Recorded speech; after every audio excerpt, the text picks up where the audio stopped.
Hello, welcome to this open educational resource. I am Mudashiru Idris, and in this OER, we'll be looking into counseling theories in simple and practical ways by explaining them with relatable examples. So let's get into it. First of all, we have to familiarize ourselves with what counseling is. And at one point in time in the life of a human being, some problems will arise that is a bit beyond our general problem-solving capacities, which will prompt us to reach out to people who can help us. If it's a biological problem, we go to the doctors. If it's a spiritual problem, we go to spiritual leaders. But when it's psychological, we have to reach out to people who are on that field, which are counselors or therapists. So the projects whereby they are helping us to solve this problem is what we can refer to as counseling. But putting it into definition, it was defined by the American Psychological Association as a professional assistance in coping with personal problems, including emotional, behavioral, vocational, marital, educational, rehabilitation, and life stage problems. This helps us to know that counseling can come in at any point in time, at any stage in our life. It varies from our emotional, which is our physiological and psychological reactions to things that are happening around us. Behavioral, the way we behave with people around us, the kind of behavior we exhibit when relating with people. Vocational, that's to do with our work, our profession that we do, our career. Then marital, the family and marriage. We also have educational, which is applicable to everybody who is a student in school, to help them cope with their performance and whatever they have to do in school. Then we have rehabilitational. This has to do mostly with people who are into addiction, to help them rehabilitate and get back to their normal self. And then life stage problems, for example, retirement or old age. So counseling comes in at different points in our life to help us to become a better person, to make better decisions, to manage our emotions, to improve in our behavior and various aspects that we can think of. So in addition to this definition, from a personal point of view, I define counseling as a process by which the counselor works that part of the client that they may never know existed or recognized, but needs it to solve a problem. This definition comes from the belief or from the understanding that whether a counseling process will be effective or not, it has a lot to do with the client's willingness to solve it. And the fact that counselors don't solve the problem for the clients, they help them to activate a part of themselves that they can use to solve the problem by themselves. So it's not as if the counselor will solve the problem that they bring single-handedly, just like the doctors will treat a patient, but collaboratively solve it with them, with the client's full participation, willingness, and whatever they have to do in helping the counselor find a problem find a solution to their own problem. So some of the major aims of counseling includes 1. Understanding the origin and development of psychological problems. 2. To enhance coping skills.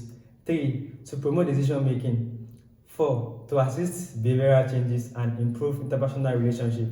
The first one says to understand the origins of problems. To be able to find a solution to a problem, you have to understand where it is coming from, how it operates, before you know what you have to do with it. That is why you need to see a counselor in some cases, because sometimes will happen to you that even you won't be able to pinpoint how it came to life. So when you go to see a counselor, they'll be able to analyze the situation and help you understand how the problem came to life, and then plan a way to find a solution to it.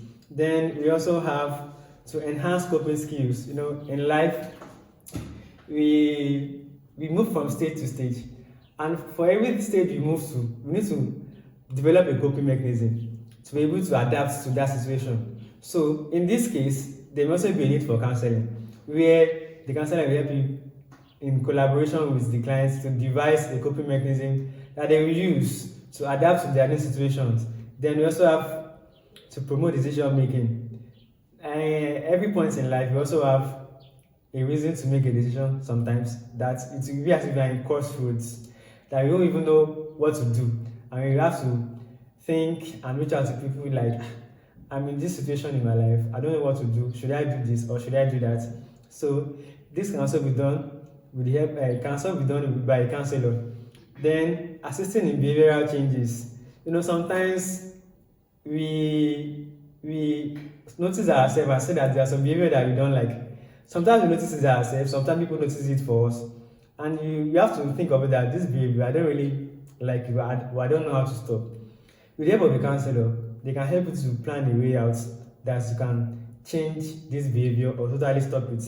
So finally, we have improved interpersonal relationship. As we say, human beings are social animals. We have to relate with ourselves on a daily basis, at work, in school, in the family, in the environment. So for us to have relationships that are smooth with people, for conflict resolution, the way we communicate with them, perception about each other. So all of this can also be done by a counselor. And it is all of these are the things that the counseling process aims to achieve in individuals. So counseling should be carried out only by a trained professional. So before we explain this, I would like to mention that oftentimes counseling is usually compounded with guidance. We call it guidance and counseling because of some similarities between them, but at the same time there are also some differences between them. And these differences, some of them include the principles of counseling, the theories of counseling, and so on. So the principle of counseling is what we are going to explain now, which they are the reason why counseling should be carried out by a trained professional only that can adhere to the ethical measures and operate according to the principle of counseling. So some of these principles includes principle of universality.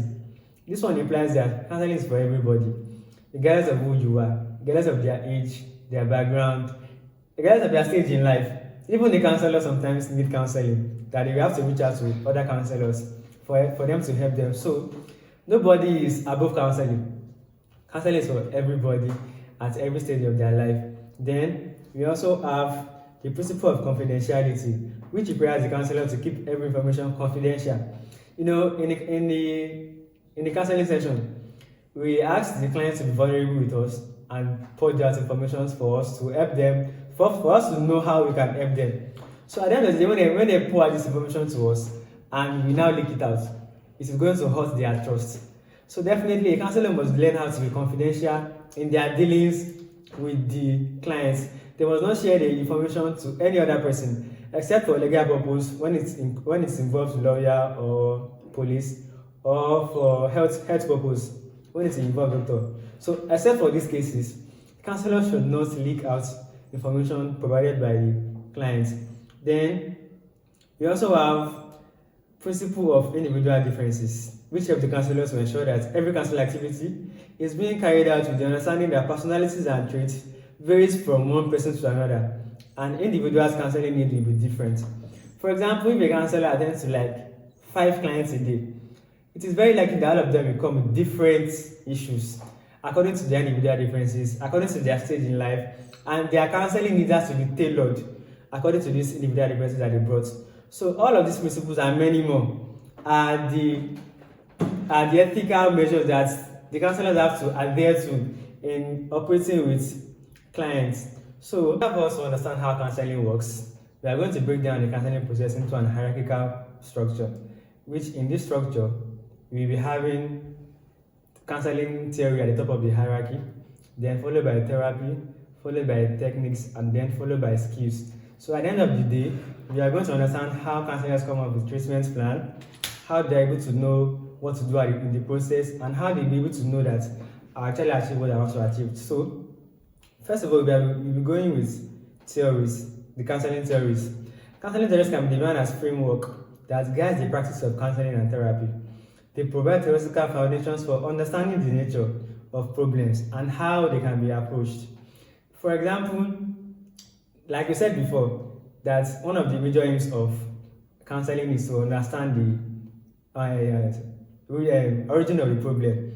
So for us to understand this origin, the counselor has to make use of theories that guide how people behave. We have, for example, we have humanistic theories, we have psychoanalytic theories, and we have behavioral theories, and so on. So the counselor uses these theories as lens to look into the problem that the client has brought before them, to help them to know that, oh, this is what is going on, this is what is wrong with you, that the client himself does not know.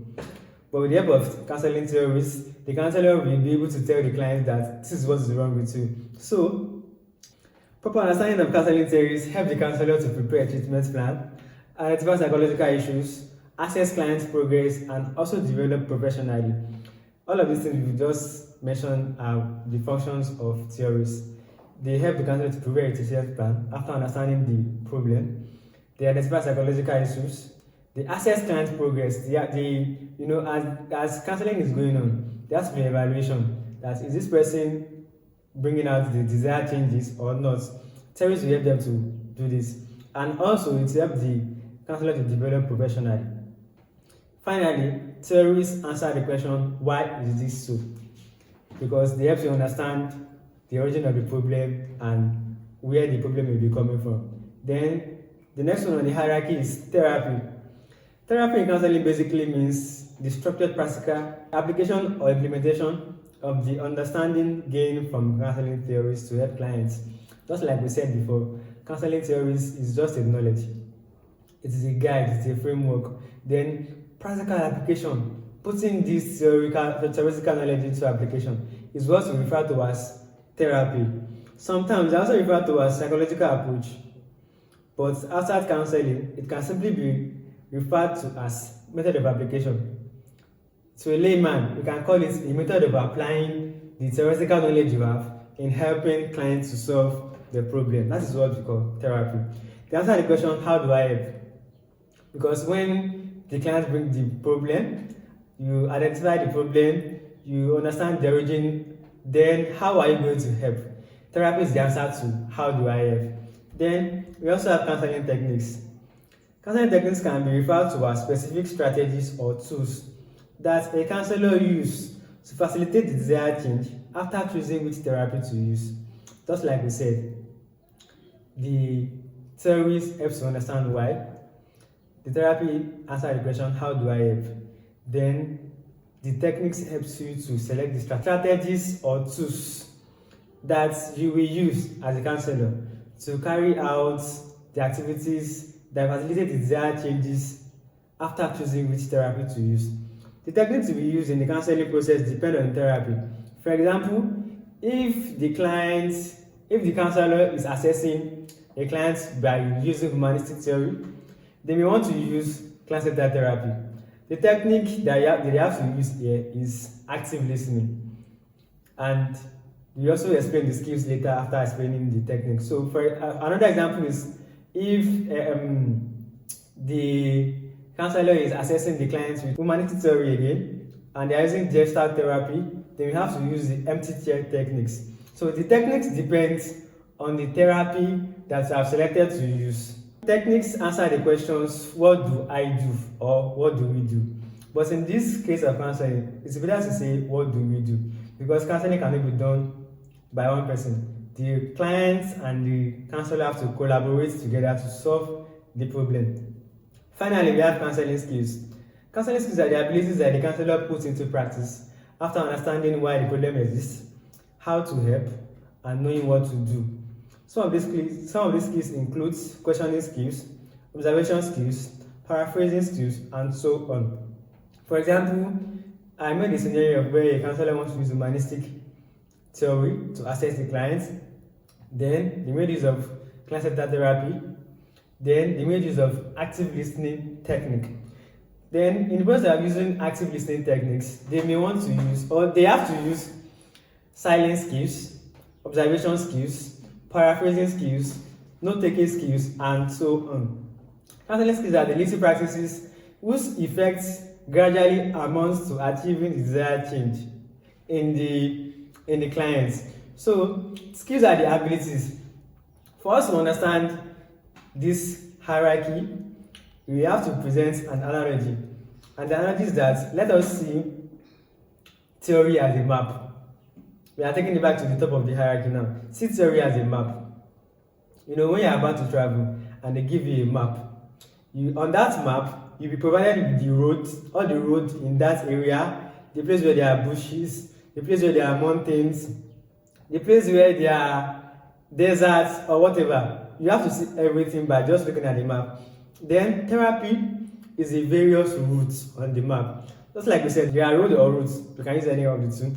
We have bushes there, we have water there, we have deserts there. Therapy is the road that you want to pass to get to where you are going. Then technique is the means of transportation. You already see the map, you already know the route. Now, how are you going to get there? What is the means of transportation that you are going to use? Are you going by your leg? Are you going by car? Are you going by bicycle? Then finally, the skills is the ability of the traveler to use the selected means of transportation. Taking it back again, theory as a map, therapy as the routes, techniques as the means of transportation. Let's say car, for example. The skills is the ability to use that car. For example, a counsellor that wants to drive the car must be able to must have learned how to drive, must have the ability to drive before they can use the car. The ability of a counsellor to use a technique is what we refer to as skills. So, taking it again, theory is the map, therapy is the routes, techniques is the means of transportation, and the skills is the ability of the traveler to use the means of transportation.